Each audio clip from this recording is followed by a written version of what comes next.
Hello everyone, welcome to our channel agriculture update. तर विद्यार्थी मित्रांनो, तुम्हा सर्वांचं स्वागत आहे आपल्या यूट्यूब चॅनलवर ॲग्रिकल्चर अपडेटमध्ये. तर विद्यार्थी मित्रांनो, आज आपण एक नवीन व्हिडिओ घेऊन आलो आहोत. तर विद्यार्थी मित्रांनो, तुम्ही बघू शकता आपल्या स्क्रीनवरती.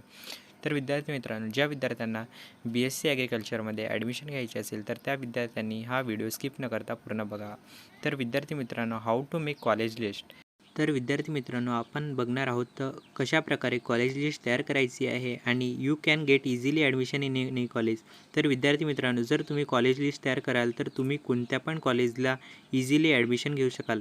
तर विद्यार्थी मित्रांनो, चला तर आपल्या व्हिडिओला सुरुवात करूया. तर विद्यार्थी मित्रांनो, तुम्ही बघू शकता आपल्या स्क्रीनवरती.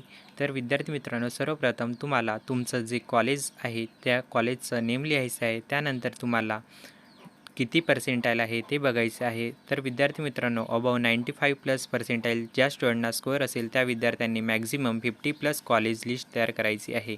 तर विद्यार्थी मित्रांनो, ज्या विद्यार्थ्याला अबाव 95+ पर्सेंटाईल असेल त्यांनी फर्स्ट प्रेफरन्स गव्हर्मेंट कॉलेजला द्यायचं आहे.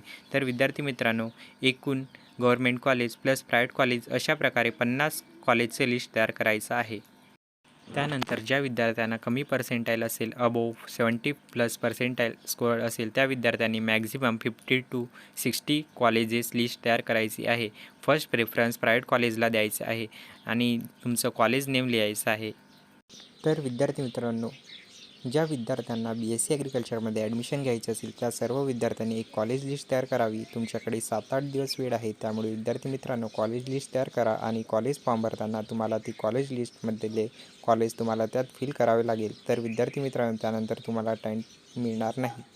व विद्यार्थी मित्रांनो, तुम्हाला कॉलेज लिस्ट हे एकदाच फिल करता येतात, त्यानंतर तुम्हाला ती लिस्ट एडिट करता येत नाही. त्यामुळे विद्यार्थी मित्रांनो, तुम्ही काळजीपूर्वक ऑप्शन फॉर्म फिल करायचा आहे आणि काळजीपूर्वक प्रेफरन्स द्यायचा आहे. तर विद्यार्थी मित्रांनो, ज्या विद्यार्थ्यांना कमी मार्क्ससुद्धा मिळाले असतील त्या विद्यार्थ्यांनीसुद्धा एक कॉलेज लिस्ट तयार करायची आहे आणि ज्या विद्यार्थ्यांना छान पर्सेंटाईल असेल त्या विद्यार्थ्यांनासुद्धा कॉलेज लिस्ट तयार करायची आहे, जेणेकरून त्यांना कॉलेज मिळायला अवघड जाणार नाही. तर विद्यार्थी मित्रांनो, सर्व विद्यार्थ्यांनी कॉलेज लिस्ट तयार करा, तुमचं स्कोअर बघा आणि मागील इयरचं पर्सेंटाईल स्कोअर बघा, तुम्हाला ते नक्की कॉलेज मिळणार. तर विद्यार्थी मित्रांनो, जर तुम्हाला ही अपडेट आवडली असेल तर आपल्या चॅनलला नवीन असाल तर सबस्क्राईब करा, लाईक करा आणि आपल्या विद्यार्थी मित्रांशी शेअर करा. धन्यवाद विद्यार्थी मित्रांनो.